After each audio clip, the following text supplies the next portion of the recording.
Salatullah salamullah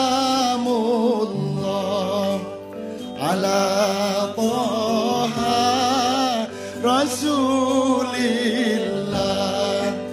Salatullah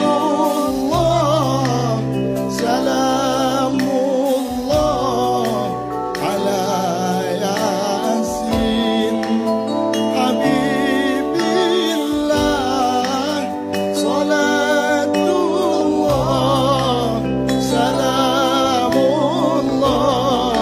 ala Yasin Habibillah. Semuanya salatullah. Musik turun. Allah Rasulillah. Salatullah salamullah ala Yasin Habibillah. Salatullah salamullah ala Yasin Habibillah. Sekali lagi. Amin, amin, amin. Amin, amin ya Allah. Amin ya Allah. Amin ya Allah. Amin ya Allah.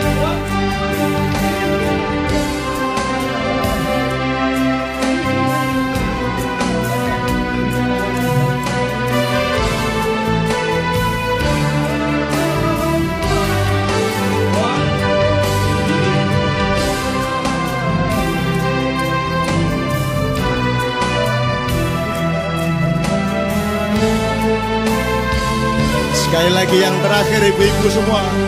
Salat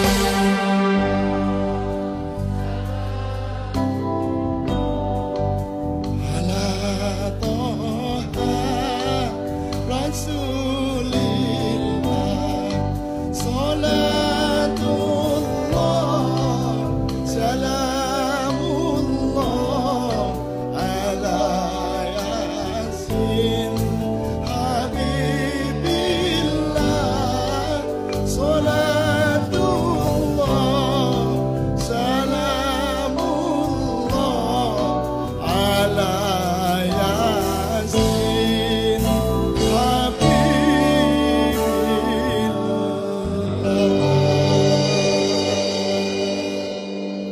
Illam takun alayya ghadabun fala ubali, illam takun alayya ghadabun fala ubali, illam takun alayya ghadabun fala ubali. Itulah kalimat yang diucapkan oleh Rasulullah Muhammad SAW di Lembah Badar ketika pasukannya yang hanya berjumlah 6.000 dan sangat lemah oleh Allah diberi janji kemenangan melawan 27.000 musuhnya yang maintenance perangnya sangat kuat dan badannya sangat sehat. Rasulullah mengatakan, kalau engkau sudah rela terhadap apapun saja di dunia ini, engkau rela jabatanmu ada atau tidak, engkau rela engkau kaya atau miskin, engkau rela apapun saja yang ditakdirkan Allah kepadamu, maka Allah tidak akan marah kepadamu. Maka Rasulullah mengatakan, ya Allah, asalkan engkau tidak marah kepadaku, asalkan engkau tidak marah kepadaku ya Allah, maka aku menjadi wali kota mau, tidak menjadi wali kota juga mau. Lebih mahal mana, menjadi wali kota atau dimarahi oleh Allah? Milih mana? Menjadi wali kota tapi dimarahi Allah, tidak menjadi wali kota tapi dimarahi Allah. Yang enak adalah menjadi wali kota dan tidak dimarahi Allah, kan gitu ya. Amin ya rabbal alamin. Maka mari kita doakan. Mari kita doakan, saya mohon peran semua para ulama. Mana nih Ustadz Miftah? Rasulullah itu kalau beliau menghadap Allah itu tidak pernah berdoa tentang dirinya sendiri. Dia tidak pernah membawa kepentingan kariernya sendiri sebagai nabi dan rasul. Yang dibawa kepada Allah adalah nasib umatnya. Betul Ustadz ya? nasib umatnya yang dia bawa. Dan kalau Rasulullah bertemu dengan umatnya, dia juga tidak pernah membawa dirinya. Yang dibawa oleh dia ke umatnya adalah Allah Subhanahu wa ta'ala. Begitulah seorang pemimpin. Ketika seorang wali kota berdoa kepada Allah, dirinya tidak penting. Tetapi yang penting adalah kemaslahatan dan kesejahteraan umatnya. Kan begitu, rakyatnya. Dan itulah yang menyebabkan Allah akan sayang sama wali kota dan akan menambah kekayaannya wali kota melalui jalan yang halal. Kan begitu? Jadi mending kekayaan berapapun berasal dari Allah, tidak berasal dari kita ngambil-ngambil atau nyuri-nyuri dari kiri kanan kita, kan begitu. Kalau engkau percaya kepada itu, maka engkau akan lebih kaya dari yang semestinya. Meskipun dengan ada acara ini, saya yakin seyakin-yakinnya bahwa tidak ada urusan soal kekayaan dan kemiskinan untuk menjadi wali kota di Tasikmalaya. Cuman yang ingin saya katakan adalah Rasulullah tidak pernah mementingkan dirinya sendiri ketika berhadapan dengan Allah dan ketika berhadapan dengan umatnya. Di dalam, mohon maaf, saya baru tanya sama Mas Heridim apa istilah Sundanya. Tapi kalau di Jawa disebut manunggaling kawula lan Gusti. Bersatunya Allah dengan hamba. Itu bukan berarti saya jadi orang kebatinan terus begini-begini terus Allah menyatu dengan saya, itu bukan. Yang disebut manunggaling atau manunggalnya, menyatunya Allah dengan umat atau dengan rakyat atau dengan kawula adalah bahwa di dalam diri seorang pemimpin, Allah dan rakyat tidak boleh dipisahkan. Sebab kalau pemimpin itu menyakiti rakyat, ingatlah Allah yang akan sakit hati dan marah kepadamu. Dan kalau engkau menyakiti Allah, rakyat yang akan marah dan sakit hati kepadamu. Jadi di dalam diri seorang pemimpin, Allah dan rakyat menjadi satu. Itulah yang disebut manunggalnya kawula dan Gusti. Insya Allah Tasikmalaya akan merupakan pelopor dari itu semua. Amin ya rabbal alamin. Ini acaranya boleh agak rileks, supaya tidak terlalu tegang. Ini ada beberapa teori kepemimpinan di dalam Islam. Dan bayangin kalau tahun 2009 ada Pak SBY duduk saingan sama siapa lagi bareng begini. Terus kalau ada yang merokok saling tuker-tukeran rokok. Asal tidak tukar-tukaran istri gitu ya. Alangkah indahnya. Nah, saya ingin Al-Fatihah satu kali dari para hadirin dan semua rakyat Tasikmalaya. Yang saya mohon cuma satu bagi para calon wali kota dan wakil wali kota. Ya Allah, anugerahilah mereka kemampuan untuk menikmati ibadah. Kemampuan untuk menikmati pengabdian kepada Allah melalui rakyatnya. Bahwa mengabdi kepada rakyat itu dengan kreatif mencari cara-cara yang bermacam-macam untuk menyejahterakan rakyat. Mencari cara-cara untuk menunjukkan cintanya kepada rakyat. Itu jauh lebih nikmat dari uang berapa triliun pun. Berilah mereka kemampuan ya Allah untuk menikmati pengabdian mereka kepada rakyat. Amin ya rabbal alamin. Sebagaimana Rasulullah menikmati pengabdiannya kepadamu ya Allah melalui pengabdiannya kepada umatnya. Ila hadiniyah as-solihah. Al-Fatihah. A'udzubillahi minasyaitonirrajim. Bismillahirrahmanirrahim. Alhamdulillahirabbil alamin arrahmanirrahim maliki yaumiddin. Iyyaka na'budu wa iyyaka nasta'in ihdinas siratal mustaqim. Siratal ladzina an'amta 'alaihim ghairil maghdubi 'alaihim waladdallin. Amin amin amin ya rabbal alamin. Mudah-mudahan prinsip mengenai bahwa di dalam diri pemimpin itu Allah dan rakyat menyatu bisa menjadi setup utama di Tasikmalaya. Dan kalau ini membuat Indonesia tidak hancur ini. Dan saya akan provokasi ke setiap kabupaten dan kota madya untuk melakukan hal seperti ini. Meskipun tidak harus dengan saya dan Kiai Kanjeng. Tapi pokoknya kedamaian ini, kemesraan ini harus dibawa kemana-mana.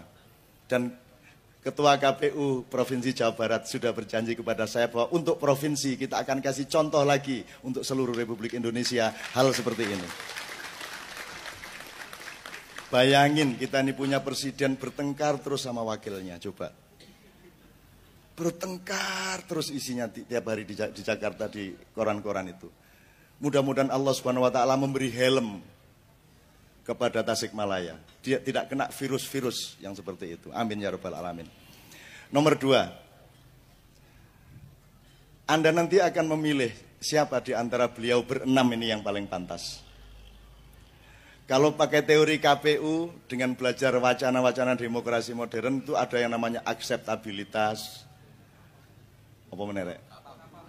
Kapabilitas, akuntabilitas, dan itu pasti penjual es lilin di sana bingung apa itu akuntabilitas. Kalau saya boleh urun, kalau menurut Allah dengan contoh Rasulullah, sebenarnya memilih pemimpin itu sangat sederhana. Bapak-bapak yang nahdliyin, bapak-bapak yang sering berselawat pasti hafal ayat itu.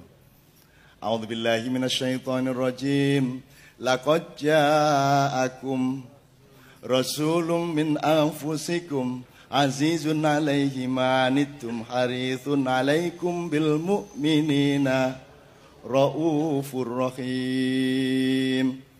Fa in tawallaw faqul hasbiyallahu la ilaha illa huwa alaihi tawakkaltu wa huwa rabbul arsyil azim. Jadi Allah itu punya 99 mahkota. Yang 2 itu dipinjamkan kepada Rasulullah. Jadi ada Rahman, Rahim, apalagi 99 Asmaul Husna ya Bapak Ibu sekalian.